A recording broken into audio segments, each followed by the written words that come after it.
This morning, the wait times to get through security at airports across the country, they vary, and what they really, though, are is unpredictable. Take, for example, Houston's Bush Intercontinental Airport. It's reporting at least a 4-hour wait this morning. So the picture that you're looking at, these are lines that have been created in what would have been a drop-off area outside the terminal. The strain on TSA workers is obviously impacting the entire air travel industry.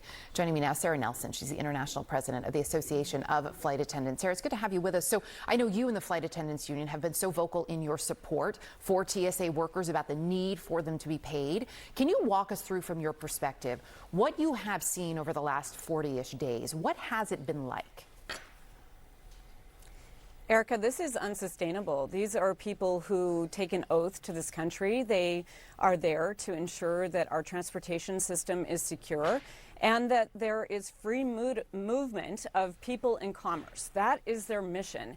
And that was put in place after 9/11. I know very well what it looked like when we had security for the lowest bidder. I was a Boston-based flight attendant. I walked through Terminal C, where those terrorists went through at those private security checkpoints. And the TSA was formed to federalize that workforce and to integrate with all of our law enforcement agencies. They have been keeping us safe for a very long time, and they have a job to do, and they should get paid for it. So right now, TSA officers are coming to work even though they can't put a tank of gas in their car. Sometimes they're staying at the airport because they can't afford to go home. They're stretching insulin. They're not able to go to medical appointments. This is absolutely unsustainable, and what it does is it puts all of us in danger. And flight attendants are saying, pay TSA now. There may be a point at which our aviation system becomes unsafe and unsecure, and in that case, we will not fly in it. So I'm curious, too. I mean, you talk about the very real, very important safety issues.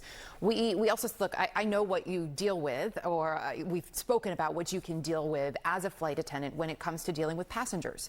When you have passengers arriving on board your planes who have perhaps waited in a 4-hour line, as we're seeing today in Houston, a number of them are sympathetic to what the TSA security screeners who they encounter, what they are going through, arriving at work, not being paid. But I'm curious if you're seeing a ripple effect in terms of how passengers are handling this and how they're dealing with you as a flight attendant, how they're dealing with their fellow passengers. How is it impacting that part of the equation?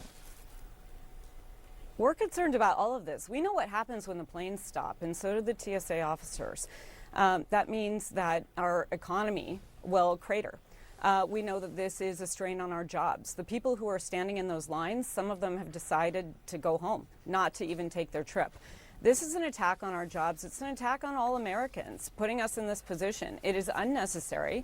This is about Congress having oversight over all of the agencies doing the work. Some are getting paid. Active Coast Guard members are getting paid. ICE is getting paid. CBP is getting paid. These are all parts of DHS. TSA can be paid now, too.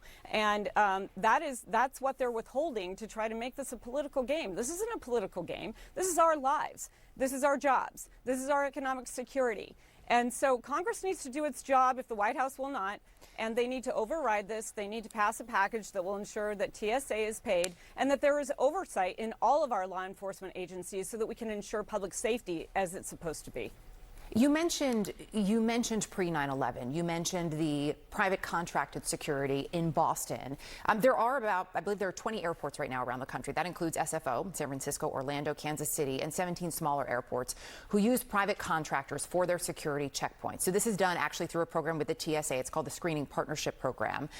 Those screeners are getting paid. Would that model, that still has some oversight and federal training, better serve security workers because they would get paid, as well as travelers and the broader industry, including flight attendants?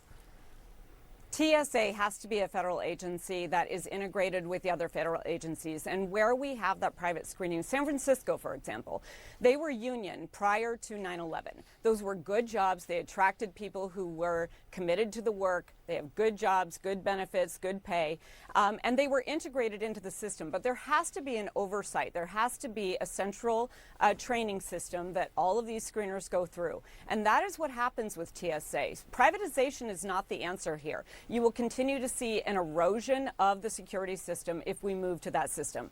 That is part of the plan here, is to starve people out, make Americans suffer in these long lines, make people say fix the problem, when in fact the problem was created by this administration and by the refusal of Congress to move forward with a package that makes sense. Senator Thune can solve this today. We don't need the president's permission. This can get solved with a sensible package that has regular oversight over all of the law enforcement agencies and pays TSA today. The fact that we are putting people in this position is absolutely outrageous, and it is the opposite of what we were supposed to do when the TSA was formed.